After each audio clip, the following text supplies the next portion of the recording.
생명을 위협하는 자연재해.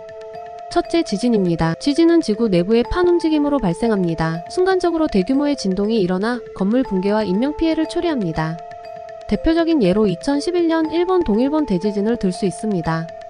둘째, 허리케인과 태풍입니다. 강력한 바람과 비를 동반하며 해안 지역에 큰 피해를 줍니다. 2005년 미국 뉴올리언스를 초토화한 카트리나 허리케인이 대표적입니다. 셋째, 쓰나미입니다. 해저 지진이나 화산 폭발로 발생하는 거대한 물결로 해안 지역을 덮쳐 큰 피해를 줍니다. 2004년 인도양 쓰나미가 대표적입니다. 인류가 직면한 가장 큰 재난. 첫째, 기후변화입니다. 지구온난화로 인해 이상기후, 해수면 상승, 생태계 파괴가 발생하고 있습니다. 이는 식량 부족과 자연재해를 유발해 인간 생존에 위협이 됩니다. 둘째, 팬데믹입니다. COVID-19 같은 대규모 전염병은 전 세계적으로 경제적, 사회적 혼란을 야기하며 건강과 일상생활에 큰 영향을 미칩니다. 셋째, 핵 위협입니다. 핵무기 확산과 테러리즘 위험은 전 인류의 생존을 위협합니다. 국제적인 협력과 규제가 필요합니다. 인류를 흔든 대참사. 첫째, 1986년 체르노빌 원전 사고입니다. 소련에서 발생한 이 원전 폭발 사고는 방사능 유출로 수십만 명이 피폭되었고 여파는 현재도 이어지고 있습니다. 안전한 원전 운영의 중요성을 일깨운 사건입니다. 둘째, 2004년 인도양 쓰나미입니다. 규모 9.1의 강진으로 인해 발생한 이 쓰나미는 14개국에서 23만여 명의 목숨을 앗아갔습니다. 자연재해 대비와 조기경보 시스템의 필요성을 강조한 사건입니다. 셋째, 2001년 9.11 테러입니다. 미국 뉴욕에서 발생한 이 사건으로 3,000명이 희생되었고 전 세계적으로 테러 대비와 안보 강화가 중요해졌습니다. 자연이 보내는 경고, 인류가 간과한 세 가지 징후. 첫 번째, 기후변화입니다. 전 세계적으로 기온이 상승하며 극한기후 현상이 빈번해지고 있습니다. 이는 우리의 생활과 생태계에 심각한 영향을 미치고 있습니다. 두 번째, 생물 다양성 감소입니다. 많은 동식물 종들이 멸종 위기에 처해 있습니다. 이는 생태계 균형을 무너뜨리고 우리 삶에도 직접적인 영향을 미칠 수 있습니다. 세 번째, 해양 오염입니다. 플라스틱과 화학물질로 인해 해양 생태계가 위협받고 있습니다. 이는 수산 자원 감소와 해양 생물의 건강을 해치는 결과를 초래합니다. 지구 종말을 초래할 수 있는 재난. 첫째, 소행성 충돌입니다. 대규모 소행성이 지구에 충돌할 경우 막대한 에너지 방출과 함께 지진, 쓰나미, 기후변화를 야기해 대멸종을 초래할 수 있습니다. 둘째, 슈퍼화산 폭발입니다. 일반 화산과 달리 슈퍼화산은 지구 대기에 막대한 양의 화산재와 유독가스를 방출해 전 지구적 기후 변화를 일으키고 식량 생산에 치명적인 영향을 미칠 수 있습니다. 셋째, 핵전쟁입니다. 핵무기의 대규모 사용은 즉각적인 파괴뿐만 아니라 방사능 피폭과 핵겨울이라 불리는 기후 변화를 초래해 생태계를 붕괴시킬 수 있습니다. 지구에 닥칠 주요 위기. 첫째, 기후 변화입니다. 현재 온실가스 배출 증가로 지구 평균 기온이 상승하고 있습니다. 이는 해수면 상승, 극단적인 기상현상, 생태계 파괴 등을 초래하고 있습니다. 둘째, 생물 다양성 감소입니다. 무분별한 개발과 서식지 파괴로 인해 많은 동식물이 멸종 위기에 처해 있습니다.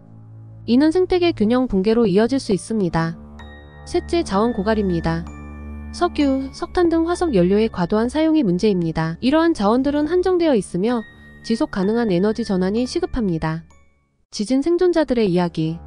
첫째, 일본 후쿠시마 대지진 당시 고등학생이었던 아오이 씨의 이야기입니다. 그날 학교에서 갑작스러운 흔들림을 느끼고 학생들은 즉시 책상 아래로 몸을 숨겼습니다. 피난 경로로 대피한 후 집으로 돌아가니 모든 것이 무너져 있었습니다. 아오이 씨는 당시 가족과 다시 만날 수 있을까 하는 두려움을 느꼈습니다. 둘째, 네팔 지진 당시 트레킹 중이었던 미국인 여행자 존 씨의 이야기. 존 씨는 산 중턱에서 강한 진동을 느꼈고 눈앞에서 큰 바위가 무너져 내리는 것을 보았습니다. 생존을 위해 말 그대로 목숨을 건 도주를 해야 했고 그 과정에서 많은 등반객이 목숨을 잃었습니다. 셋째, 터키 이즈미르 지진 생존자인 아야 씨의 이야기. 아야 씨는 아파트 7층에 거주 중이었고 지진으로 인해 건물이 크게 흔들리기 시작했습니다. 순식간에 전기가 끊기고 엘리베이터가 멈춰서면서 탈출이 불가능해졌습니다. 다행히 구조대가 신속하게 출동해 구조되었지만 많은 이웃을 잃는 아픔을 겪었습니다. 지진과 함께 찾아온 쓰나미. 첫째, 해저 지진입니다. 해저에서 발생한 강력한 지진은 바닷물을 대규모로 이동시켜 거대한 쓰나미를 발생시킵니다. 예를 들어 2004년 인도양 대지진은 20만 명 이상의 사망자를 낳은 쓰나미를 일으켰습니다. 둘째, 인구 밀집 지역입니다. 해안가에 밀집해 있는 도시에서는 지진 발생 후 쓰나미가 도달할 때까지 시간이 매우 짧아 많은 인명피해가 발생합니다. 2011년 일본 동북부 대지진의 경우 후쿠시마 원전 사고와 함께 큰 피해를 일으켰습니다. 셋째, 경고 시스템의 부재입니다. 지진 후 쓰나미 경고 시스템이 없다면 사람들은 대피할 시간을 얻지 못합니다. 과거 싱가포르 해역에서는 경고 시스템 부재로 인해 많은 피해를 입은 사례가 있습니다. 지진이 초래한 최악의 참사. 첫 번째 2010년 1월 12일 아이티 대지진입니다.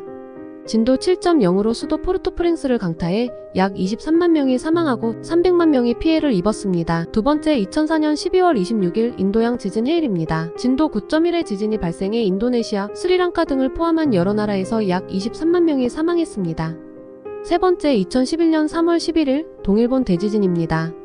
진도 9.0의 강진과 쓰나미로 약 1만 5천 명이 사망하거나 실종되었으며 후쿠시마 원전 사고까지 초래했습니다. 참사로 기록된 최악의 재난. 첫째, 1986년 체르노빌 원전 사고입니다. 우크라이나에서 발생한 이 사고로 인해 방사능 물질이 대량 누출되었고 수많은 사망자와 병환자가 발생했습니다. 인근 지역은 현재도 출입이 제한될 정도로 큰 영향을 미쳤습니다. 둘째, 2004년 인도양 지진 해일입니다. 규모 9.1의 지진으로 발생한 쓰나미는 인도네시아, 태국, 인도 등 여러 국가에 걸쳐 23만 명 이상의 목숨을 앗아갔습니다. 이는 현대 역사상 최악의 자연재해 중 하나로 기록되어 있습니다. 셋째, 2010년 아이티 지진입니다. 규모 7.0의 강진으로 아이티 수도 포르투프렌스가 큰 피해를 입었고 30만 명 이상이 사망하거나 부상을 입었습니다. 많은 이재민이 발생하며 국가 재건에 큰 어려움을 겪고 있습니다.